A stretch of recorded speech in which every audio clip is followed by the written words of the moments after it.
Irmãos e irmãs, vamos a mais um momento da nossa liturgia da palavra. Nos meus endereços telemáticos, @Paulo Roberto Maciel, Maciel 7919. É fácil, aí você vai ao meu YouTube, Instagram, Facebook e blog. É só escrever no campo de busca lá do Google, na internet, @Paulo Roberto Maciel, Maciel 7919. Liturgia referente ao dia 9 de novembro de 2023, quinta-feira, festa da dedicação da Basílica de Latrão, Catedral de Roma. Pois é, a Basílica de Latrão é a igreja do bispo de Roma, o Papa.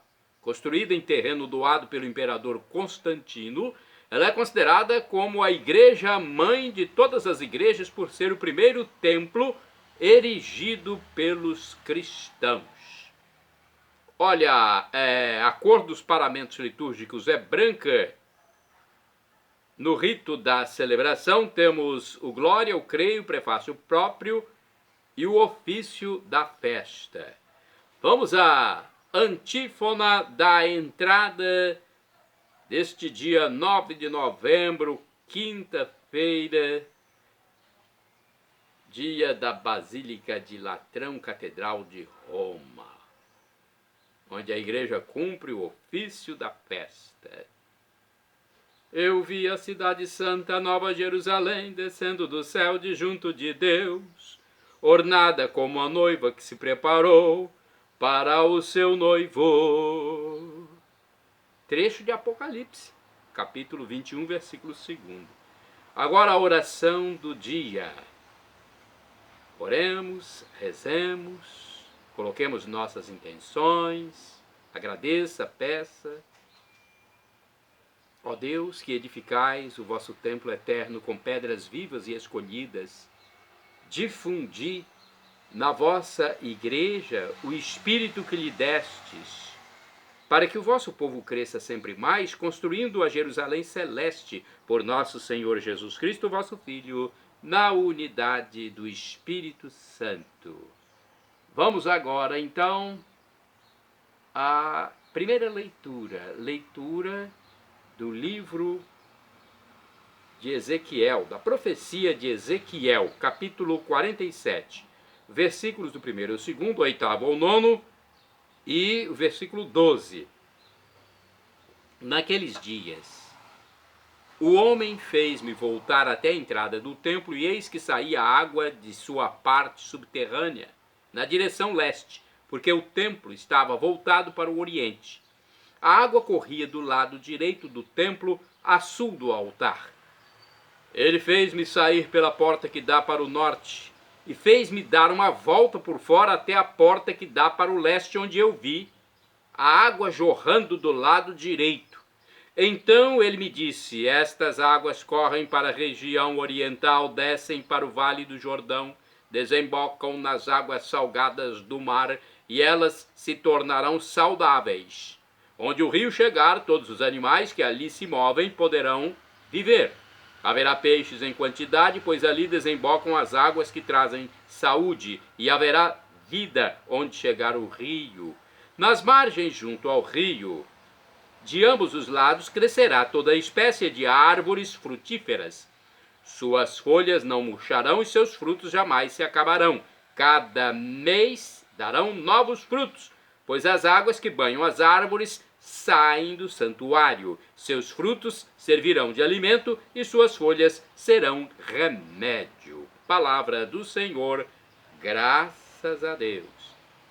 Vamos agora ao salmo de resposta. O salmo responsorial é o 46, versículos do 2º ao 3º, 5º ao 6º, 8º ao 9º, refrão, versículo 5º. Os braços de um rio vêm trazer alegria à cidade de Deus, a morada do Altíssimo. Repitamos: os braços de um rio vêm trazer alegria à cidade de Deus, a moradia do Altíssimo. O Senhor para nós é refúgio e vigor, sempre pronto, mostrou-se um socorro na angústia. Assim não tememos se a terra estremece, se os montes desabam, caindo nos mares. Os braços de um rio vêm trazendo alegria à cidade de Deus, a morada do Altíssimo. Os braços de um rio vêm trazer alegria à cidade de Deus, a morada do Altíssimo. Quem a pode abalar? Deus está no seu meio. Já bem antes da aurora, ele vem ajudá-la. Os braços de um rio vêm trazer alegria à cidade de Deus, a morada do Altíssimo. Conosco está o Senhor do Universo, o nosso refúgio é o Deus de Jacó. Vinde ver, contemplai os prodígios de Deus e a obra estupenda que fez no universo. Reprime as guerras na face da terra. Os braços de um rio vêm trazer alegria à cidade de Deus, a morada do Altíssimo. Repetamos! Os braços de um rio vêm trazer alegria à cidade de Deus, a morada do Altíssimo. Agora vamos aclamar o Santo Evangelho com um trecho das Crônicas. Segunda Crônicas, capítulo 7, versículo 16. E depois de aclamar o Evangelho, vamos proclamá-lo com João, capítulo 2, versículos do 13 ao 22. Aleluia, aleluia, aleluia, aleluia. Esta casa eu escolhi e santifiquei, para nela estar meu nome para sempre. Meu nome para sempre. Aleluia, aleluia, aleluia, aleluia. O Senhor esteja convosco, Ele está no meio de nós. Proclamação do Evangelho de Jesus Cristo segundo São João. Glória a vós, Senhor. Pelo sinal da Santa Cruz, livra-nos Deus, nosso Senhor, dos nossos inimigos. Naquele tempo, estava próxima a Páscoa dos judeus e Jesus subiu a Jerusalém. No templo encontrou os vendedores de bois, ovelhas e pombas e os cambistas que estavam aí sentados. Fez então um chicote de cordas e expulsou todos do templo, junto com as ovelhas e os bois. Espalhou as moedas e derrubou as mesas dos cambistas. E disse aos que vendiam pombas: tirai isto daqui, não façais da casa de meu pai uma casa de comércio. Seus discípulos lembraram-se mais tarde que a Escritura diz: o zelo por tua casa me consumirá. Então os judeus perguntaram a Jesus: que sinal nos mostras para agir assim? Ele respondeu: destruí este templo e em 3 dias o levantarei. Os judeus disseram: 46 anos foram precisos para a construção deste santuário e tu o levantarás em 3 dias? Mas Jesus estava falando do templo do seu corpo. Quando Jesus ressuscitou, os discípulos lembraram-se do que ele tinha dito e acreditaram na Escritura e na palavra dele. Palavra da salvação, glória a vós, Senhor. Pelo sinal da Santa Cruz, livra-nos Deus, nosso Senhor, dos nossos inimigos. Vamos à reflexão, primeira do livro Palavra e Vida 2013. Hoje, celebramos a dedicação da Basílica de São João de Latrão, mas celebramos muitas coisas mais. É, sobretudo, a festa de uma nova maneira de se relacionar com Deus, que vai além das paredes e dos muros transformados em lugares sagrados. O templo encontra-se em cada pessoa, em cada homem e mulher. Hoje o sagrado, o lugar da relação com Deus, encontra-se na relação fraterna com os que nos rodeiam. Dos corpos dos irmãos e irmãs, Deus faz brotar a vida nova. Lá onde existe um irmão, existe o templo de Deus. Vamos a outra reflexão do livro Dia a Dia com o Evangelho 2016. Diz o seguinte: a Basílica de Latrão é a catedral da Diocese de Roma, cujo bispo é o Papa. Então é a Catedral da Diocese de Roma. É considerada a igreja-mãe de todas as igrejas de Roma e do mundo. Chama-se Lateranense, porque originalmente foi construída no terreno da família dos Plausi Laterani, na colina Célio. Foi o Papa Melquíades, que viveu entre 311 e 314, que governou a igreja, né, nesse período, que construiu a basílica e a dedicou ao Santíssimo Salvador. É chamada comumente Basílica de São João de Latrão, porque João Batista foi escolhido como seu segundo titular patrono. Depois foi acrescentado outro titular, São João Evangelista. Celebrar a dedicação da Catedral do Bispo de Roma é recordar o Senhor Jesus, que instituiu a igreja para reunir na unidade, sob o pastoreio de Pedro e de seus sucessores, os filhos de Deus dispersos. Somos pedras vivas da igreja. Agora a reflexão de Antônio Carlos Santini, liderança da comunidade católica Nova Aliança, e-mail santini@novaalianca.com.br. A casa de meu pai é o título do comentário baseado em João 2, versículos do 13 ao 22. A palavra casa é uma nota musical rica de harmônicos. Lembra o lar paterno, alude à terra prometida, recorda o paraíso perdido, o próprio planeta que nos foi dado como ninho.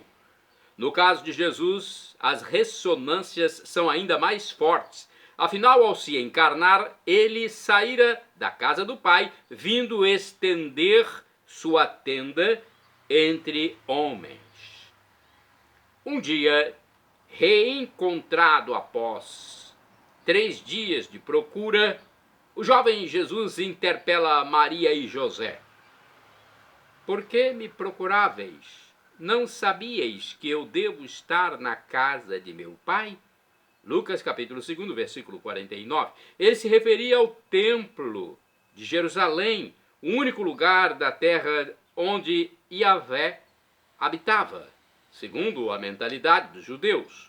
Por isso mesmo, todos os anos atravessavam mares e desertos para ali adorar o Senhor. No Evangelho, Jesus chega ao templo e vê com desgosto que o pátio fora transformado em feira, onde vendiam os animais a serem sacrificados como vítimas cultuais. O mesmo comércio aglomerava os cambistas, que trocavam moedas para os fiéis provenientes do estrangeiro. Um ambiente de ruídos, mau cheiro, cacofonia, movido por lucro e cobiça, nada que dirigisse os corações para o Pai Celeste. É quando se manifesta em Jesus o zelo pela tua casa. Com um chicote improvisado de cordas, enxota os animais e derruba as bancadas dos cambistas, provocando a revolta e muitas contestações. Como sinal de sua autoridade, Jesus fala de um templo, o próprio corpo, a ser reconstruído pela ressurreição 3 dias após sua destruição pela morte. Sim, muito mais que no edifício do templo, Deus habitava em Jesus Cristo. Hoje, muito mais que em nossas igrejas, Deus habita no coração dos homens, na menininha deficiente, no embrião que pretendem transformar em matéria-prima de pesquisa genética. A igreja sabe disso. Daí sua firme posição em defesa da vida, pois de nada nos adianta adorar a Deus nos templos de pedra, se não somos capazes de reconhecer a sua presença em templos humanos. Criado à imagem e semelhança de Deus, o ser humano não pode ser objeto de lucro e de comércio. Seu coração é o verdadeiro templo, onde Deus quer habitar. Já no mundo neopagão, os homens são pesados e medidos, as mulheres têm um preço, órgãos para transplante são objeto de contrabando. Nada é sagrado. E nós, ainda somos sagrados para Deus? Pense nisso. Orai sem cessar, irmãos e irmãs. Antes de modelar-te no seio de tua mãe, eu te consagrei. Livro de Jeremias, capítulo 1, versículo 5. Vamos aos santos do dia 9 de novembro. Santo Ursino foi bispo do século III, primeiro prelado de Bourges, na França. Transformou em igreja a casa do senador Leocádio. Santa do dia 9 de novembro, Beata Joana de Signa, virgem, faleceu em 1307. Ainda na juventude abandonou a vida pastoril e viveu cerca de 40 anos como reclusa numa cela próxima ao rio Arno, na Itália. Santo do dia 9 de novembro, Beato Gabriel Ferretti. Foi presbítero, ou seja, padre, sacerdote. Faleceu em 1456. Era um religioso franciscano que brilhou na assistência infantil, assistência às crianças e também aos enfermos, na obediência e na observância da regra. Gabriel Ferretti faleceu no convento de Ancona, Itália. Santo do dia 9 de novembro, Beato Luiz Morbioli, faleceu em 1485, filho de uma antiga família de Bolonha, Itália, aos 29 anos. Luiz Morbioli deixou o caminho dos vícios e levou vida de penitente. Com sua palavra e seu exemplo, converteu muitos para a vida de piedade. Santo do dia 9 de novembro, Beato Graça ou Graciano de Cátaro, religioso, faleceu em 1508, marinheiro montenegrino, que movido pela pregação de Simão de Camerino, se fez irmão leigo agostiniano. Isso se deu em Monte Ortone, perto de Pádua. Santo do dia 9 de novembro, Beato Jorge Naper, sacerdote e mártir, faleceu em 1610. Durante o reinado de Jacó I da Inglaterra, exerceu clandestinamente seu ministério. Jorge Naper ou Napier, não sei a pronúncia correta, foi aprisionado e continuou no cárcere sustentando as almas fiéis até ser martirizado. Santa do dia 9 de novembro, Beata Maria do Carmo do Menino Jesus, faleceu em 1899. Maria do Carmo do Menino Jesus foi viúva e fundadora do Instituto das Irmãs Franciscanas dos Sagrados Corações. Santo do dia 9 de novembro, Beato Henrique Hlebovics, sacerdote e mártir, faleceu em 1941. Henrique Hlebovics foi fuzilado na Polônia pelos que tinham ódio à fé cristã. Shalom Adonai, uma expressão hebraica que significa paz de Deus, El Shaddai. Também termo do hebraico, significa Deus onipotente. Ele proverá aquilo que você deseja, se for para o seu bem. O professor e escritor de mais de 100 livros da Igreja Católica, Felipe Rinaldo Queiroz de Aquino, no seu canal do YouTube, onde responde às nossas dúvidas, diz que Deus pode nos dar uma dessas 3 respostas quando pedimos algo. Sim, não ou espere. O que for melhor, ele fará para nós. E agora, do aramaico, dialeto de Jesus, eu clamo, Maranatá, como dizemos nas católicos, ou Maranata, como dizem nossos irmãos separados, os evangélicos ou protestantes. Não importa a pronúncia, o significado é o mesmo. Vinde, Senhor Jesus, vem, Senhor. Será a parousia, a segunda vinda de Cristo, quando haverá a definição de quem irá para a tormenta eterna e o paraíso. Uma definição com os corpos glorificados após a ressurreição.